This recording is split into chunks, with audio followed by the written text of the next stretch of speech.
Alright, welcome guys, and in this video I'm going to show you how you can delete and remove user on PS4 account. So basically what you'll need to do is log in to your account on the main one, and basically right here you'll need to go to the settings. After that you'll need to go to basically login settings right here, then user management, and right here you'll be able to create a user or delete user. So click on delete user, and now select your user that you want to remove, and basically right here you'll confirm that if you delete that user saved data, screenshots and video clips will be deleted from the PS4.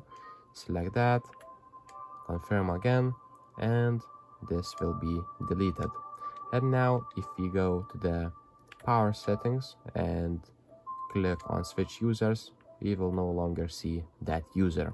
So if this video was helpful, please make sure to subscribe to Guide to Everything, comment down below for the algorithm, and see you in the next one.